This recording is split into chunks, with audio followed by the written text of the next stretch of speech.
I think they're just trying to be overly cautious in the way that they're legally wording their release forms. Hold on, this didn't say nude. This said genital to genital touching. They have something in mind. Because are you going to turn down an HBO series if you're an actor? No, I'm doing genital to genital touching. I'm getting on the back of horses fully nude. Absolutely. Are you kidding me? Sign me up. Yeah, without a doubt.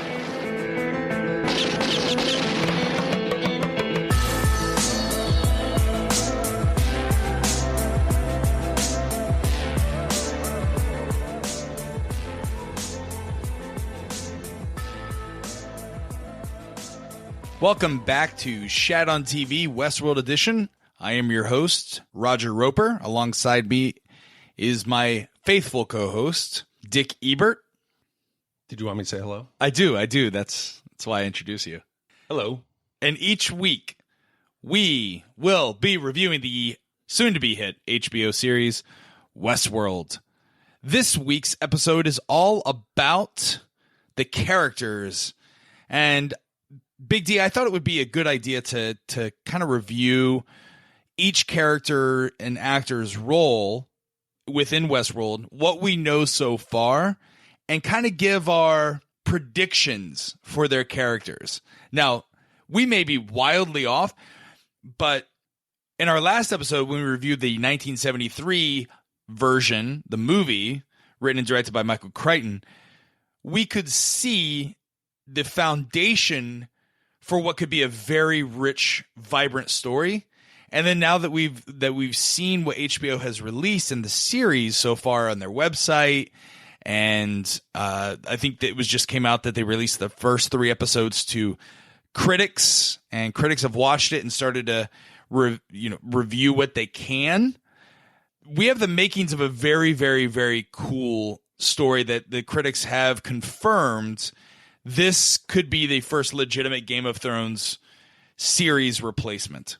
Yeah, and I think we want to give everybody a warning. I don't go looking for spoilers, and I don't think you did either. We just tried to read what was put out there by HBO and what was put out by the critics that they gave advance copies to. Some of the stuff we might talk about could be considered spoiler. It's too hard to separate it because at this point, no one knows what's real, what's not. So if you completely want to stay spoiler free, you might want to turn it off. We don't have any groundbreaking spoilers, and we didn't go looking for them. But some of the things we discussed that some of the critics have already seen it might unintentionally spoil, character's origin, something that happens, a plot point. And there's no way at this point for us to really separate what is, what's authentic, what's not. So a lot of what we're going to talk about is hypothetical. So we're going to say it ahead of time. We don't want to spoil anybody, and we're not doing it intentionally. And I don't think we have anything that's spoilery. Let me ask you this, Big D. So you and I have been fans of other podcasts for other shows that, they do a weekly review, and at the end they have a spoiler section.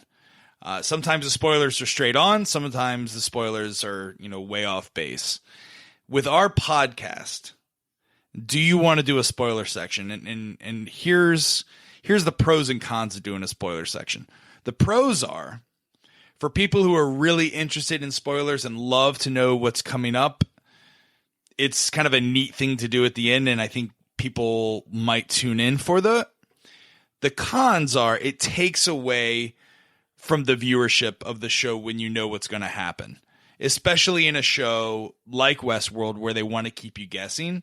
I know you and I have watched, other series that have a very similar approach to storytelling where they want to keep the audience guessing. And when we've listened to those podcasts, it's ruined our experience. And I think I have more fun watching this series if I don't know what's coming. But we're doing a weekly podcast now. Do we want to include spoiler sections in our weekly recaps if we have them? I think you have to. You're not spoiling it for everyone. You have an option whether you want to look behind the curtain. I've always listened to the spoilers, but it was because the shows that I was watching, the source material I had already was ahead, whether it was Game of Thrones or Walking Dead. With this, it'll be a little different since the source material is, set up the basic framework of the world, but I don't know that the source material is out there. So unless there's spoilers in casting or from the set or the actors themselves. I don't know how much spoiler material we'll get, but I think it's a good opportunity for us to talk with our listeners and share ideas and get a complete coverage of it. I wouldn't want to not do it, and I don't think there's going to be that much out there, hopefully, but I think it's good to do complete coverage. Great. So again, this week's episode, we will dive into the characters and compare them to the movie. The first character that I want to dive into is Anthony Hopkins' Dr. Ford. Now, Dr. Ford is the creative director of the park. He's overseen the running of everything until it inevitably goes wrong. Now, Sir Anthony Hopkins is one of humankind's treasured actors. I think that he's playing, without a doubt, a Dr. Hammond type role within this story. My fear is HBO is going to pull a Sean Bean like they did in Game of Thrones and kill him off in season 1. Your thoughts?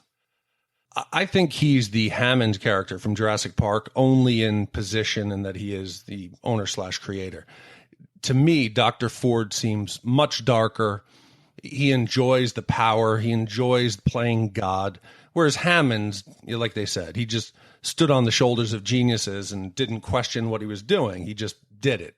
This seems like Dr. Ford enjoys it. He almost plays God, and you can hear him tormenting Dolores when he's rebooting her and he's starting to question her. I think he's much darker. And I think I'm afraid, the same as you are, that this is a little bait and switch, that they show him on IMDb as being in 10 episodes. But I suspect that it's not going to be, he'll be in a few minutes each episode, if that. Yeah. You think he'll have a bigger role, or do you think this is just... I think he's going to have a bigger role maybe in the first couple of episodes. But I really do feel that the story is going to center around James Marsden, and then the two characters that are similar to the protagonists in the early movie, Ben Barnes and Jimmy Simpson, the two actors that are playing William and Logan respectively. They're essentially playing Josh Brolin and low rent Burt Reynolds in the first movie. Yeah, I think there's going to be two battles going on. You have obviously what's going on within the park with the characters, and I think behind the scenes, the big conflict will be between the Jeffrey Wright character, Bernard Lowe, who seems to be the actual facilitator of the technology, and he is the creator of the hosts of these autonomous beings. And you can see that he has some caring for them, whereas Dr. Ford, it's dollars and cents, they're machines. I think there's going to be a lot behind the scenes between those two, and then what we see actually on stage at the park. All right, so did we see a Dr. Ford-like character in the original movie in 1973? Like, I mean, Alan Oppenheimer played the chief supervisor, right? But he didn't seem like he was the owner or the creator, right? There was a board of doctors that he went in and chatted with. I didn't see any Dr. Ford character that I could draw parallels from. No, I don't think there's a parallel. I went and started to watch Future World, which was the second movie done in, I think, 75. And in that one, they do show a board of directors who act more in this nature, and that it's business. And they seem to care less about the human beings, and they actually start to, concoct a scheme to replace humans with robots. So this might be an amalgamation of all those characters, whereas not only is he trying to run the park, but he also might be doing something behind the scenes with playing with who is human, who is artificial intelligence. And we might not even see that through the movie. There might be characters that we assume all the way through the first season are human and they're not, or characters that are robotic that we find out later are human. So I'm expecting that. Will Dr. Ford be a villain or a hero? Villain, without a doubt. Okay, so you definitely feel that. I think that Dr. Ford will have shades of gray. Oh, everything will. That's HBO. I think that there's not. If I told you again that Jaime Lannister, Game of Thrones, spoiler, that he threw a child out of a window while he was having sex with his sister, and that one day you would pull for him, you'd say no.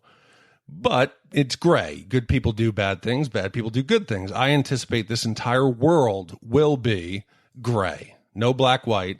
But I think in the end that Dr. Ford will be on the darker side of the... Yeah, so he's going to be more... I think he's going to be more Marlon Brando in The Island of Dr. Moreau, kind of a weird, mysterious, eccentric character that we don't know which side he's coming from. At least that's the way I expect it, right? Versus kind of a cheerful, fun grandpa Dr. Hammonds in Jurassic World, or Jurassic Park rather. Yeah, I think we're gonna be led to not like him. Yeah. I anticipate that we will feel sympathy for the hosts, and we will agree with Bernard Lowe, the Jeffrey Wright character, and care for these machines. And I think the show is that it's important that they do that, because if we just view them as copy machines that are walking around or machinery, then there's no investment in us as characters. But once we start seeing the characters as human and having a soul, almost having a sentient life, then it becomes compelling. If they just keep shooting a machine, we're not going to care after a while. So you can't make 10 episodes, let alone 5 seasons of that.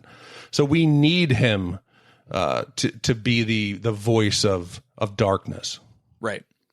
So you talked about Jeffrey Wright's character, and Jeffrey Wright is playing, Bernard Lowe. Bernard Lowe is the head of programming and creator of Life at the Park. So we know Jeffrey Wright from various television shows, as well as movies. He's been on Boardwalk Empire, Casino Royale, Hunger Games. Great actor, I think. And in a lot of the scenes that we've seen so far, he's playing against Anthony Hopkins, and there seems to be kind of a struggle there between the two of them. No, but here's my question Okay. for you. Do you think that the hosts become aware on their own, or is this something that he does intentionally? We see him having a conversation with Dolores where he's apologizing for what he's done, that he's regretting it. He's giving her the information. Is he going to set in motion the entire robot uprising, or is it something that happens on its own, and this conversation was just him relieving himself of all of his guilt? Well, you talked about Future World, and in Future World, there is a doctor character that is apparently responsible for the spreading of the sentience within the consciousness virus. Right, exactly. So potentially that's where they could be basing this character off of. It wouldn't surprise me. When you say hosts are the name of the robot characters, or the androids within Westworld. So I think that definitely Dr. Wright is having a struggle within what he's doing. Obviously, it's got to play with your mind here, and I think that's what Jonathan and Joy Nolan, along with J.J. Abrams, that's what they want you to do. They want you to feel sympathy for the robots. They have come out and they've said in recent interviews and articles, they want the robots to be the protagonists within the story. They want to make the humans the villains, and so I think that Jeffrey Wright is going to be that character that sympathizes with the struggle, even though he's in a position of power where he's supposed to facilitate these killings of these beings. Yeah, so they've said already, the showrunners, that they want the series to challenge viewers to question what's right and wrong. They want us to not only question guests in the park, but also the creators. And as we're getting to the edge of artificial intelligence becoming a reality, to where all of this is plausible. It's no longer science fiction, that within our lifetime, we could theoretically see something very similar to this. And I think that's a big part of it. They want to question, how far do we push science without questioning what are the ramifications of doing it? You agree, or do you think? I definitely agree with this, and I think that's why this show comes at such a timely manner. And we've seen some recent movies like Ex Machina that really did a very good job of exploring that, that sinful, lustful, what desires go beyond what if man could play out his deepest, darkest desires.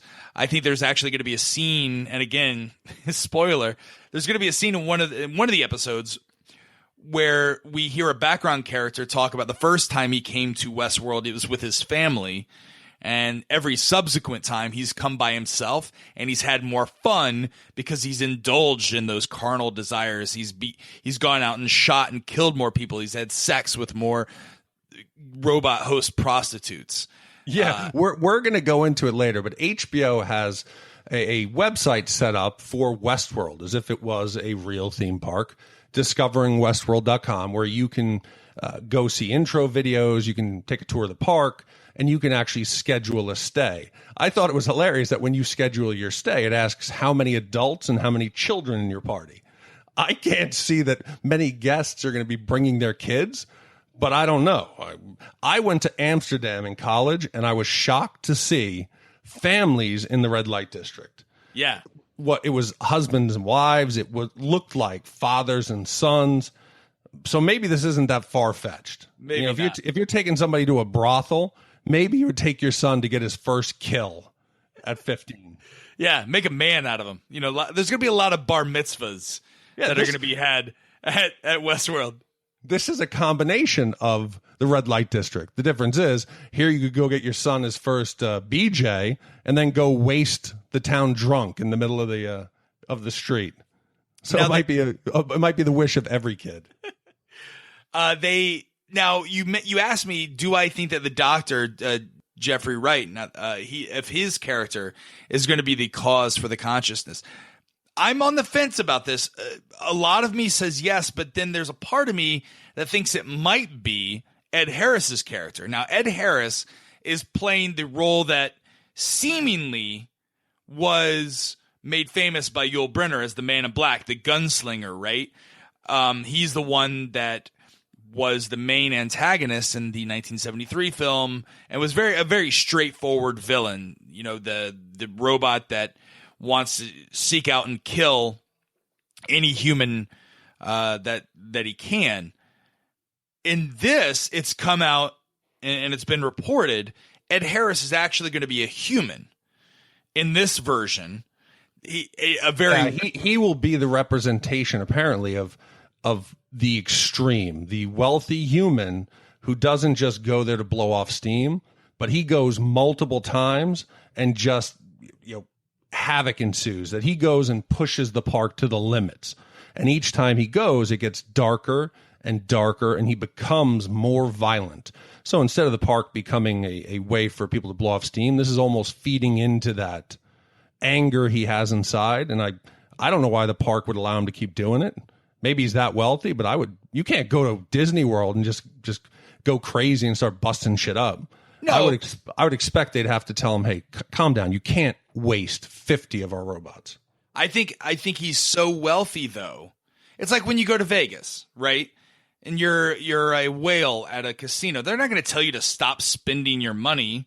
They're going to take your money and they're going to ask you how many more of our androids would you like to kill. Now, there's a hypothesis that I have. He could be cause for the infection. He may come in and release the virus within these characters because he is so wealthy. Maybe on the outside, someone gives him a code that he programs into the hosts. I don't buy that, but what I could see happening is he enjoys the hunt, it seems, that he is going there for the thrill of it. And after a while, it's got to get boring just hunting, general town folk who aren't aware. If he slowly fed information to the hosts and made them slowly more aware, they'd become more of a challenge. That might be the thrill for him. But I don't see that he's going to be the cause of it. I could see him feeding into it once it starts happening, but I don't think that he... So what you're saying is he'll keep antagonizing the hosts. He might cause it because you can hear him in one of the trailers telling Dolores, you always think you've had free will, but you haven't. I'm going to set you free. That could be either he's going to shoot her or he's letting her know what's going on so that she can spread it. It could be either way. there's another character that's played by Rodrigo Santoro. He's dressed in all black, and he apparently is playing a host that's in Westworld. That's more of the Yul Brynner villain of the town. Rodrigo Santoro also played Xerxes in the film 300.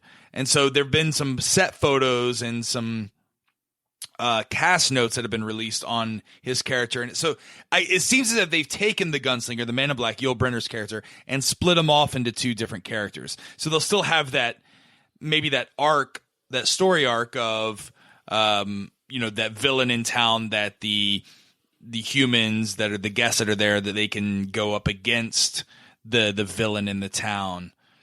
Have you heard anything about that? No, but I'm anticipating that there has to be a character which is the equal to the Man in Black. Right. An artificial version. You can't just have somebody coming in there running roughshod. You need to have an equal and opposite. So someone who can represent and possibly stand up to him. So I'm anticipating. In the trailer, we see a character that, Dr. Ford says, "What is your purpose?" And he says it's to meet his maker. What character was that? It's a bearded older guy. I couldn't tell. There's nothing that I've seen. There's nothing that's come out that I've been able to identify that character. So I'm not sure.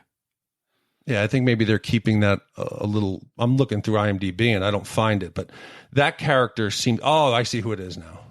Who is it? That is Louis Hartstrom. Okay. It is. Oh, that is definitely him. And let's see what they say about his character. He's down on the totem pole listed. He's only in 5 episodes it shows, but he plays Peter Abernathy. And we don't have any description of who he is. I feel he's in the trailer for a reason. Okay. He's given some valuable screen time, and for him to be all the way down at the bottom of the list here, I think he could be a key character that is similar to the original Gunslinger. But again, we're just guessing. Speaking of key characters, the one that seems to be getting the most screen time on a lot of the trailers and in articles is Evan Rachel Wood.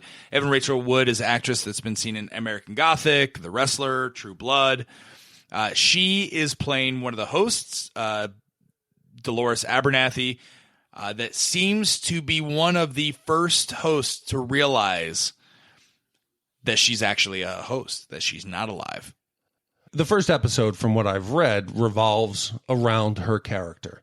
The first episode's called The Original, so it would make sense that it focuses on her character, Dolores. She's been featured in all the trailers, and we see her throughout the trailers having flashbacks. There's a scene where looks like she's getting her hair cut, and she has a flashback to almost being scalped. Then she has a flashback to another scene. So I'm imagining that her character is almost going to be going through a Groundhog Day. Right. Her days are going to be, we're going to see a day in the life of a host.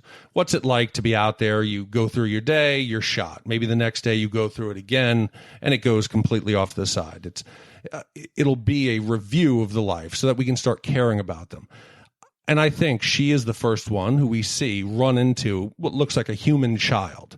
And the human child says to her, "You are not real. You're one of them," which she's surprised to.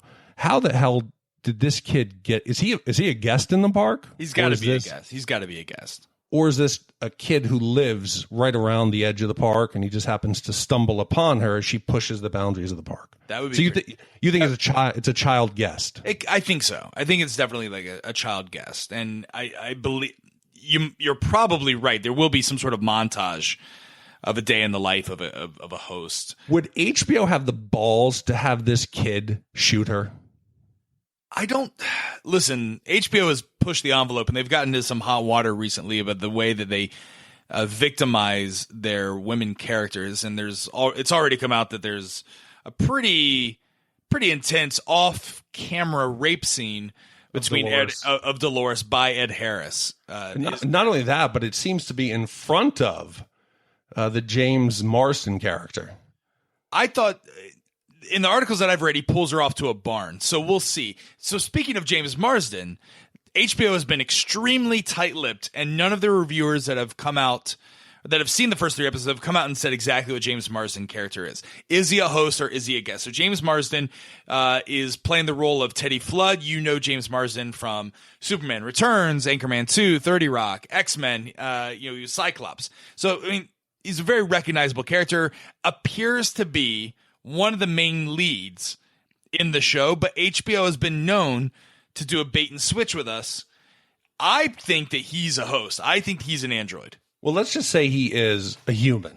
Okay. And then we go back and we think that the Man in Black or the Ed Harris character is also human.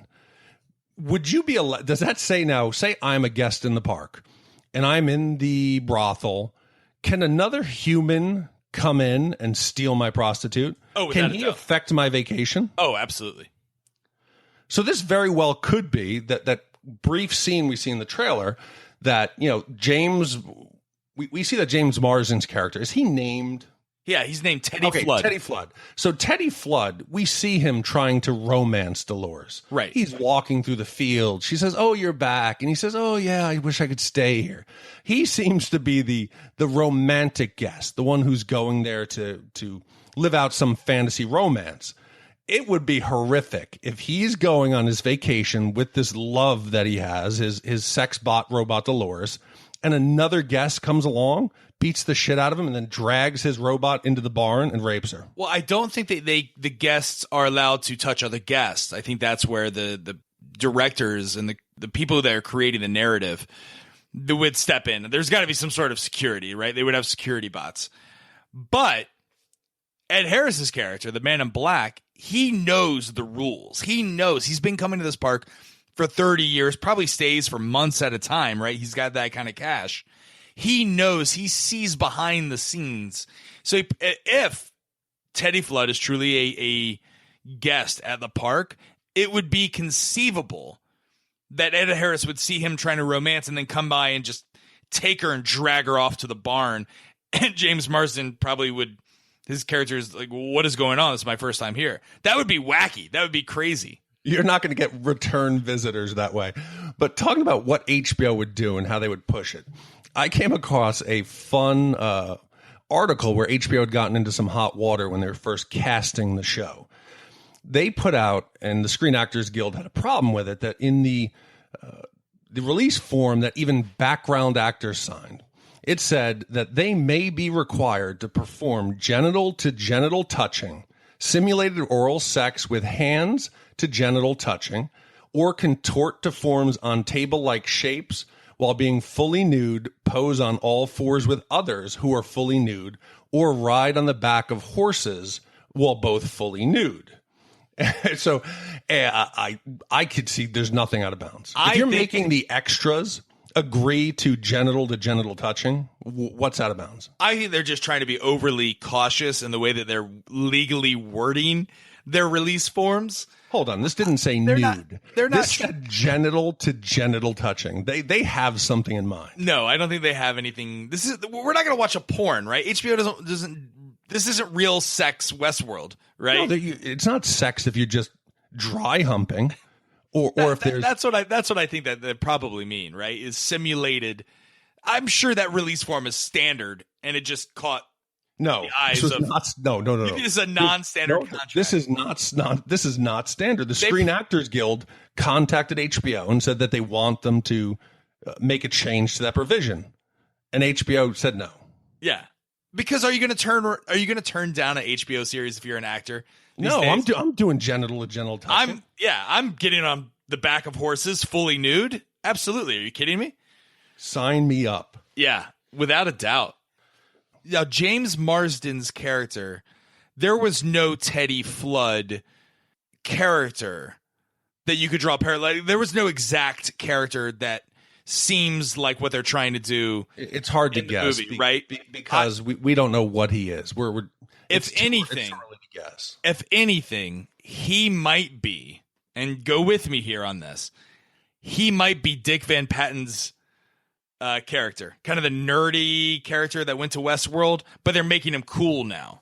Like if he's a guest. Yeah, I think he could be a mix of that and also the Peter Martin character, the divorced attorney from Chicago. No, the Peter Martin character there's already a character that will be playing that. His character's name is William, played by Jimmy Simpson. You know Jimmy Simpson, or at least I do, as Liam McPoyle in Always Sunny in Philadelphia, and It's Always Sunny. He's one of the McPoyle brothers.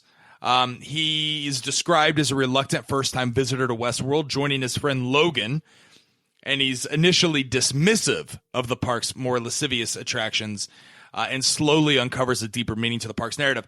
I think they're holding back the William character along with Logan as the main protagonists, or at least one of the main storylines of the series, because they don't want it to come across, at least in the advertisements, as a remake of the original show or the original movie.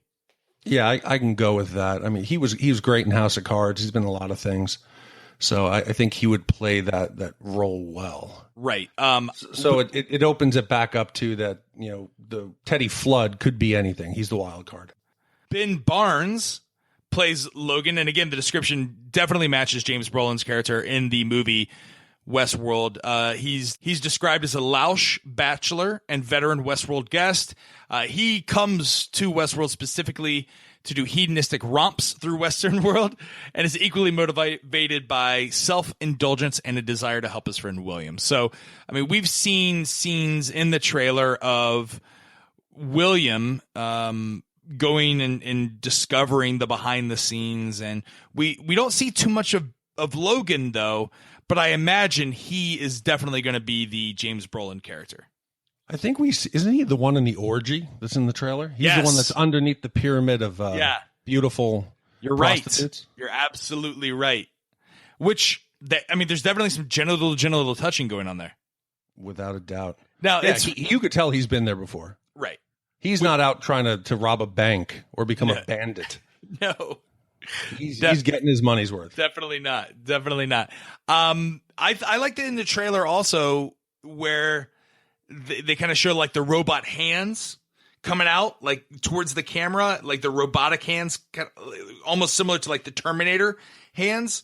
And I immediately just thought back of the line in the movie where they say they can't get the hands right of the robots. So I wonder if they're going to make that another question. Do you think the hands, what will the tell be to determine who's human and who's not, or will there be one? Have they taken that out? Well, Evan Rachel Wood has come out in interviews and said that it's really it's a harrowing task to pull off as an actor, because they're really trying to keep the audience guessing as to whether or not these are robots or not. So in some scenes, she's acting like a human in most of it, but then there's a little tell, but she doesn't say what that tell is. So we'll see. I mean, listen, if any production company can pull off a feat of this magnitude, it's the trio of Abrams, Nolan, and Joy.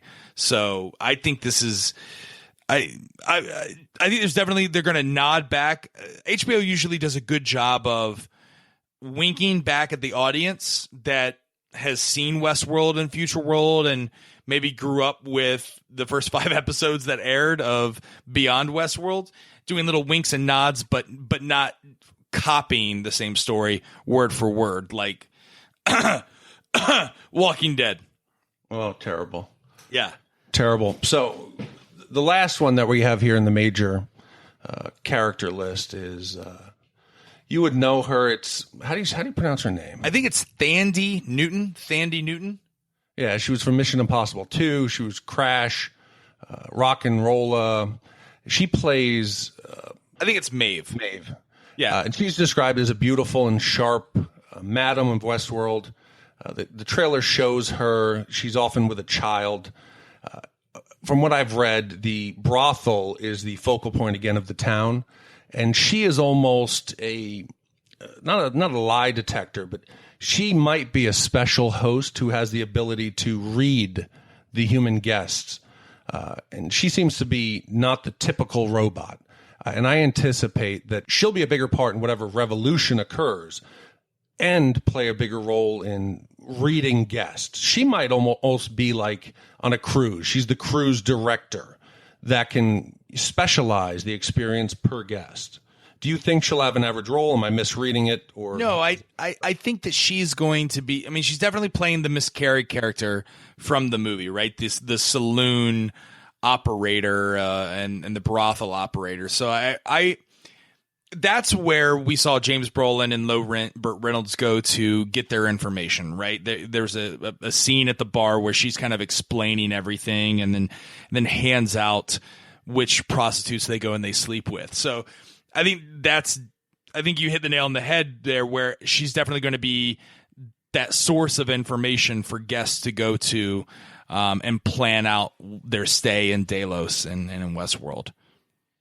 She's kind of like a street smart character, which will be cool because she's a host, right? She's a robot. Well, we also see her in a few of the trailers where it looks like there's been something that's gone wrong with the host, and you can see the underground backstage.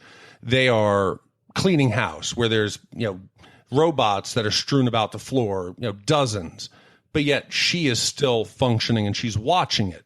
So either she is a specialized version of the host that has, elevated levels of access, that she's almost a supervisor for the others because she's watching the extermination, and she seems to be working hand in hand with the human operators behind the scenes. Right. But again, this is just a guess. And there's a couple other operators, that we don't have a lot of information on. A character called Elsie Hughes. She's played by Raising Hope actress Shannon Woodward. Her character's in charge of programming out the odd behavior, sometimes exhibited by the cowboy bots. So there's going to be a couple other characters, side characters that will be important to the show that we just don't have enough information to talk intelligently about. And there really weren't. I mean, the movie never really went into that depth of detail of uncovering the behind the scene characters. But I think it'll be neat to see more of that and understand their roles and what they have to go through on a day-to-day basis and struggle with in terms of eliminating those characteristics. Yeah, so I think we can transition here now to just some basic overall info on the show and the website and talk. I read that they've already plotted out the first 5 seasons. Right. Which, to me, normally I'd feel good. But then you also find out that they had done the same planning for Rome and for Vinyl. Now, Vinyl got canceled after the first season. But HBO doesn't seem to have a problem. They've already pumped in what I've read, $54 million on the first 10 episodes, so they're not being shy. Yeah, Rome, to me, was the one HBO series that needed additional seasons. Did you ever watch Rome? No, I never watched it. Listen, if you've got some extra time, binge watch Rome. It's fantastic. It's amazing. But I haven't watched Vinyl. I mean, they spent over $100 million on season 1 for Vinyl, and it did not pull the type of audience, so I think there was a lot riding on that. My fear with this, and the reviews have been positive so far, my fear with Westworld, though, is that it'll be too dark. So you look at Game of Thrones. Game of Thrones is great because it has all the classic storytelling elements. You have drama, you have action, and you have comedy, right? You have Tyrion Lannister, who is the comic relief within. You have Littlefinger that has some funny parts. I agree, and that was the big knock on The Leftovers, which I love. The problem with Leftovers that people complained, and those who didn't like it, was it's too dark. It was a constant onslaught of just depression, it weighed you down. It was so heavy that they had to later on, they injected some humor and lighten the mood a bit. It's a Sunday night. People have work on Monday. They don't want to get hit over the head with nonstop rape scenes, violence against women, onslaught, just massacre. We see that there's some Native Americans. Scalpings are probably going to happen. Violence against kids. You can't go full throttle and expect to have a main, general audience of male, female across demographic range. Right. I think that they're going to push that limit. If you listened in the trailer, and I think they're giving the basic question, which they're going to try to answer, the 2 characters that are on the train, the guests that are coming in, and thank God they ride the train into the park and not take a hovercraft like the movie. they're riding an error correct steam engine. And one of them says to the other, he said, this park will give you the answer to the question you've always asked yourself, which is, who are you really? And later on, we hear Anthony Hopkins, Dr. Ford, say, no, this is people come because they want to see who they could be. HBO, I think, is going to push to that level. They're going to push it to the edge. And since they've already mapped out 5 seasons, I don't see any reason they would hold back. I'm expecting it to be dark, and I'm expecting a lot of people to be turned off by it, and I don't think HBO cares.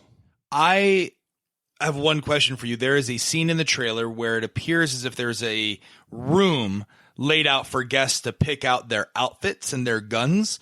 Will we see another dressing montage with old-time raggedy Western music in the background?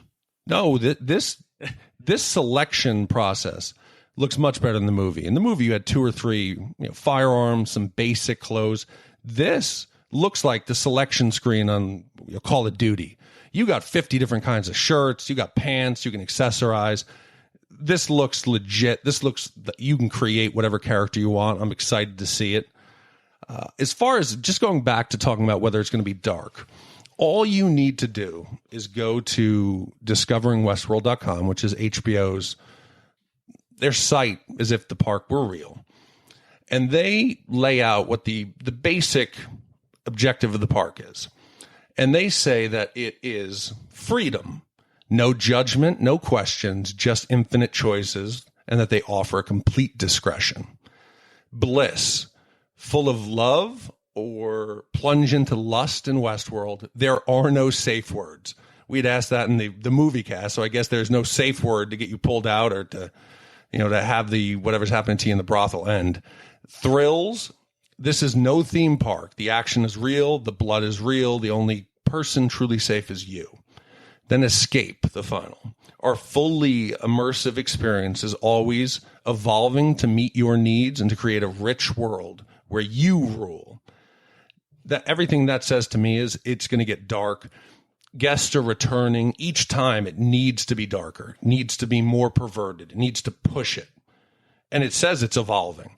And that would explain the Ed Harris character coming back for years.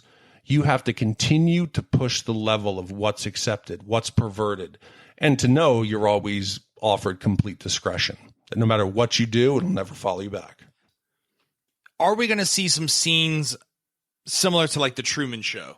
And it's brilliant that Ed Harris, whose character in the Truman Show was, the Anthony Hopkins of Westworld, right? He was the creative director. He was the one in charge of ensuring that, Truman's life, was the story that they wanted to tell. And when Truman got off the path, he would send in actors to get him back on, right? In the articles and research that I've read, the people behind the scenes are the ones that are truly in control of the story. They're leading the narrative that you're on. So are we going to see sometimes, the characters get off base and them have to send in some hosts to get them back on? Like, are the stories, can you truly live out your fantasy, or has the fantasy already been scripted out for you, is what I'm asking? I think it's flexible. It's like the books you had as a kid that said, make this decision, turn to page 18. You made this choose your own adventure. Yeah, I think each one is slightly different, and they try to push you. And maybe that's where the Maeve character comes in, that she feels you out and she sees where your head is. I think if this was a theme park, you look at all the major theme parks, they tear down rides that are perfectly good and still performing well. Everyone wants the new thing. Everyone wants to push the edge. Jurassic World, they say, everyone's tired of seeing regular T-Rexes. They're tired of regular dinosaurs, so they need to push it and genetically engineer. I believe that. I think if this park's been open a few years, there's nothing out of bounds. You need to create new experiences that would really be twisted. Yeah. And that makes me ask this. Do you think there's any chance blackmail? I would totally worry about going in there and just raping someone and killing, an entire schoolhouse of children, and somehow that getting back into the real world. If you're a school teacher, you don't want people knowing what you did in Westworld. It's gotta play with your mind, right? And I think this show. You look at that Ashley Madison hack. How many people got exposed? Right. Imagine if you could find out what the fantasy or what the experience was for politicians who went to Westworld. All right. Well, let me ask you this. So you've been to Vegas, right? Yes. Okay. You've been to Amsterdam, right? Yes. When you tell people that you've been to both those places, what do they automatically assume? They always assume the worst. Right. So I imagine it's very similar to this. If I tell my coworkers, I'm taking 2 weeks off to go to Westworld, you know that they think I'm going there to bang Western prostitutes or, stay in a Caligula-like setting in Roman world or, rape and pillage, as the town outlaw. Well, so they're already thinking the worst. It's just like Vegas. People assume what you're doing, and you're probably doing it. But when you come home, you tell people, man, that Cirque du Soleil, that was fantastic. Celine Dion, she still has it. And Britney, oh my God. She's back, baby. She's back. So people will assume, but you don't come back and tell them, hey, guess what? I slit the school teacher's throat and had sex with her corpse. But that could happen in Westworld. It could. Boy, that's dark. Ugh. Listen, if you're listening to this podcast, we still have a couple weeks till the premiere. No, we don't. It's next Sunday. Oh, is it next Sunday? It's next Sunday. It is next Sunday. Oh my God, I'm excited. Listen, write in. Tell us your thoughts of any of these characters, or if we've missed something, or if we're way off base. We want to get as much feedback from our listeners as possible. So please write in. Our email is Big D. Hosts at shatontv.com. Again, that email, hosts with an S at shatontv.com. Where else can they find us? You can find us on all social media. You can also go to shatontv.com. Join the conversation, Twitter, Instagram, Facebook. Please send emails. It makes this entertaining. This looks like it's going to be a huge show. And it will become fun for us all to create a small community and talk about what we think. I anticipate the show getting dark, and I anticipate us possibly getting dark. A lot of podcasts that I have a problem with seem to be just shrills for the show, where they'll be positive regardless of what it is. Our goal is to keep it real. That's right. If the show is good, we're going to say it's good. If the show has issues, let's talk about it. If the show raises perverted, twisted questions, we want to hear it. We want to talk about it. That's why HBO is making this show. So don't tune in expecting us to be your cookie cutter after the show podcast where we just regurgitate what you see. That's not us. This isn't Talking Westworld? No. Chris Hartwick isn't here.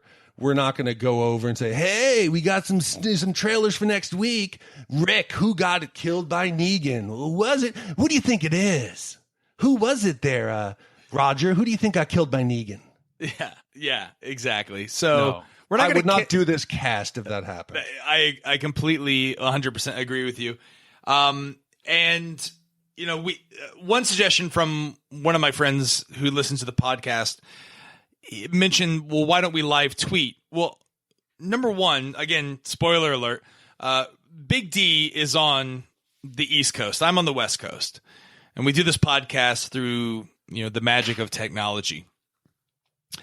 There's no feasible way for us to live tweet because I don't have DirecTV to where I can watch East Coast feeds, and Big D doesn't even have cable. So there's no way for us to do this. So unfortunately, why are you diming me out like that? How am I going to watch the show if I don't have cable?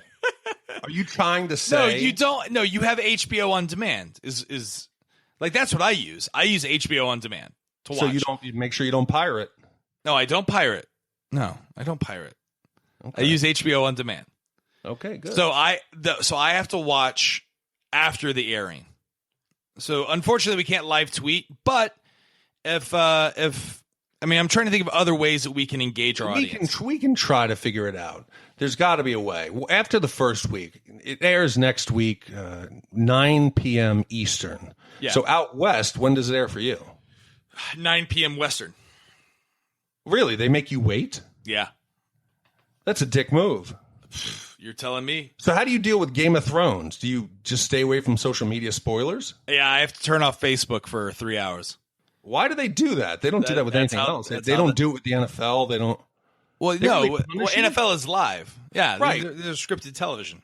Listen, so why can't you air this at 6 o'clock? It's just how it is. I mean, listen, I don't know. You realize what that shows you. HBO does not value the West Coast. Anyway, we're excited for the show. I'm excited for the show. We will release our podcasts on Tuesday, post the Tuesday following that episode of Westworld. I don't think there's any breaks in this season, are there? Not that I've seen. It looks like it goes straight through 10 weeks. Yeah. Yep, I have it, and it's a straight shot through. So again, we will watch every Sunday night. We will receive emails until 5 p.m. the following day, which is Monday. We'll record that night and then release on Tuesday morning. Yeah. So as you're watching the show, if you want to jot down an email, if you want to tweet at us, you want to make a Facebook post, that way we can get it into the show. And please, we want your feedback. It makes everything we do worthwhile. And you can reach us on iTunes. You can leave a 5-star review there. We're also on SoundCloud, YouTube, Facebook, all the social media places. We're also on Stitcher. And our Instagram and Twitter handle is Shat on TV. We thank you for listening. We hope you've had a good time. And I guess I don't want to say we'll see you next Tuesday. How do we sign off this podcast?